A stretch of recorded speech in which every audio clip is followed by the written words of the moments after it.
আজ যুগনায়কের পুণ্য আবির্ভাব তিথি।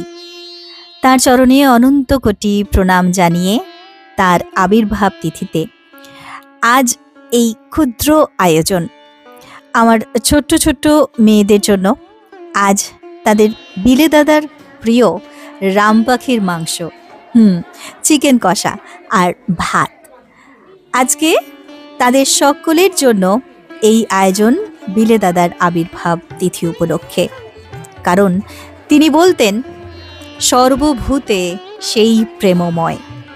ভগবান শ্রীরামকৃষ্ণ সেই সর্বভূতে প্রেমময়কে দেখার আদর্শই, সেই বীজই বপন করে গিয়েছিলেন তার নরেনের মধ্যে, এবং তিনি সেই পতাকা, সেই শ্রীরামকৃষ্ণ ভাবকে ছড়িয়ে দিয়েছেন গোটা বিশ্বময়। বেদান্ত সর্বভূতে ব্রহ্ম দর্শনের কথা বলে। সিস্টার নিবেদিতা বলছেন, যদি শ্রীরামকৃষ্ণ জন্মগ্রহণ না করতেন, তবে যে বেদ বেদান্ত আজ সহস্র সহস্র মানুষের কাছে জীবন ধারণের উপাদান বিতরণ করছে, তা হয়তো শুধুমাত্র পণ্ডিতদের দুর্বোধ্য বাদানুবাদে পরিণত হতো।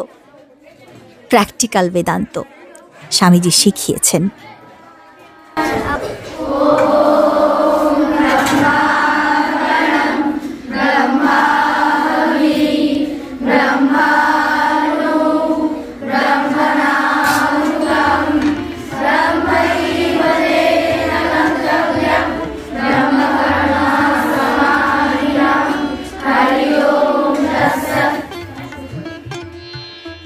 সিস্টার নিবেদিতা বলছেন, মেয়েরাই সব দেশে নীতি ও সদাচারের আদর্শের রক্ষাকর্ত্রী।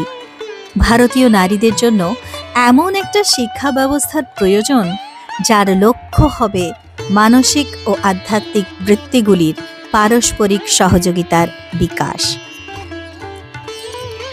আর শিক্ষা দানের পদ্ধতি কিরকম হবে সেই সম্পর্কে ভগিনী নিবেদিতা বলছেন, পড়াতে যাবার আগে পড়ুয়ার অন্তর্নিহিত দেবত্বকে পূজা করতে হবে আমাদের। সেবা আসলে হচ্ছে পূজা। যা কিছু দান সেও পূজা, আর শিক্ষা দানও পূজা। আমি দেখছি তোমার ভেতর সেই অনন্ত আত্মা, পবিত্র, মুক্ত, অপ্রতিহত, শাশ্বত। তাই তার অবাধ প্রকাশের পথে যা কিছু বাধা, তাকে সরিয়ে দিতে আমি তোমায় সাহায্য করতে পারি। ঠিক এই মানসিকতা নিয়েই একজন শিক্ষক বা শিক্ষিকা শিক্ষাদান করবেন। ছোট্ট ছোট্ট এই যে কুড়িগুলি, সেগুলি সম্পূর্ণরূপে বিকশিত হবে এবং তাদের সৌরভে সমাজ ভরে উঠবে। এই তো আমাদের প্রার্থনা।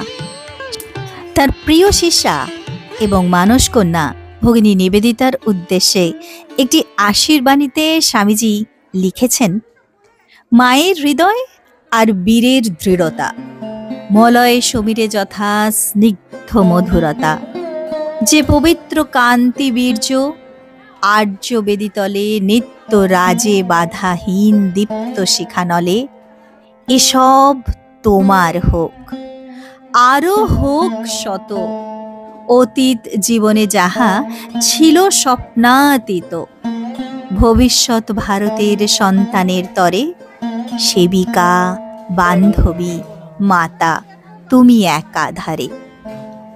তার আশীর্বাদকে মাথায় নিয়ে আমার মেয়েরাও যেন সেই রকমই হয়ে ওঠে, সেই উচ্চ আদর্শে যেন তাদের জীবনও গড়ে ওঠে।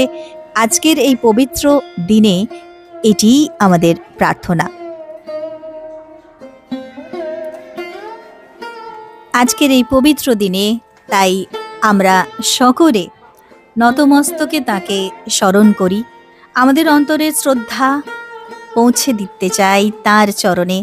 তার আশীর্বাদের হাতটুকু সকলের মাথার উপর বর্ষিত হোক, এই প্রার্থনা।